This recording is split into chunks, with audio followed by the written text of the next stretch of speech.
The Bangalore scene in Saving Private Ryan is extremely epic, but it's oversimplified. Now, I was a former combat engineer, and I've done plenty of Bangalore runs in real life. Check this out.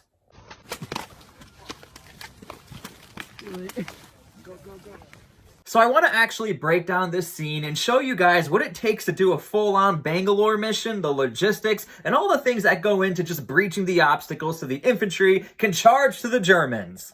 Now, real quick history lesson, the Bangalore has been around for a while. Since World War I, Indian sappers created a long tube filled with demolitions, and they used it to take out wired obstacles, booby traps. Perfect for World War I, and it's still being used almost the same way today. Bangalores! Bring up some Bangalores! Engineers coming! Grenades! Grenades! Give me the grenades! Here's a little detail. You see, the infantry and combat engineers, especially on D-Day, were working hand in hand. We all knew that they were going to use combat engineers to blow up the obstacles on D-Day. But one thing you have to realize, the guys with the demolitions, they're dangerous around everyone. So of course they got them more placed in the back. So infantry gets them towards the front. We're at the obstacle. Now engineers, go do your thing. So you're not actually seeing a full Bangalore team being implemented. In the movie, you just see two guys fumbling around with the Bangalore and Tom Hanks taking all the glory. But what's really going on is a full Bangalore team can be up to 10 to 15 guys. Bangalores come in sets of 10, and they can create a 49-foot long pipe of boom. So we're just seeing two guys here, but in reality, you got about two squads, sometimes a full platoon trying to pull off this mission. And here's what I mean by they come in sets of 10. Here's a box of Bangalores, all individual tubes that can connect together. And in the movie, you're going to sort of see how they can connect them together, use them to their advantage, push them over the sand, and get them under the obstacle. And before any of you say, whoa, you're giving away all the secrets, how could you show these images? They're all public domain. And again, this has been around since 1914, World War I. Almost every single country ever uses a version of the Bangalore. No secrets here. Fire in the hole! Fire in the hole!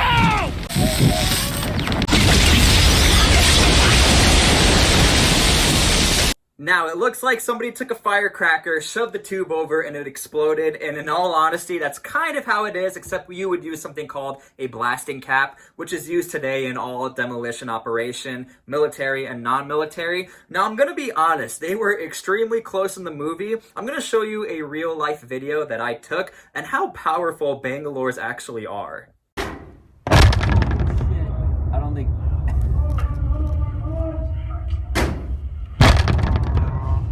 Now, that was a training event, and we're pretty far from those Bangalores, but man, can we still feel it in our chests while in a bunker super far away. So I can only imagine during D-Day and during the real-life depictions how close they were, and they could feel it in their whole bodies. I mean, I can only imagine what that felt like. We're in business, definitely! On the side of the hole!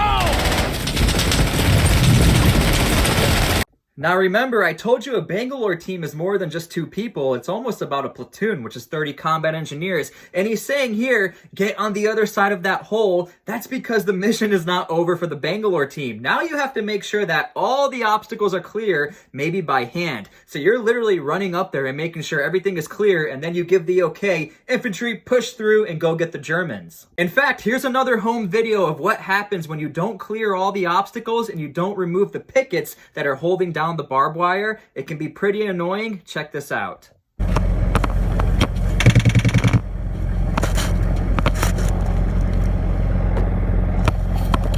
But the mission is still not over, and they don't show this in Saving Private Ryan. The combat engineers of the Bangalore team, they will now mark the lane. You have to mark the lane, because if you don't, infantry is just going to start running, might run into more booby traps, might run into some more barbed wire. And I know what you're thinking, well, I can see that it's open right there. No, you can't, because a lot of times everything seems destructed and tangled together. But if I can see the marking, I can see the flag, I know to run to the flag and run through the breach point.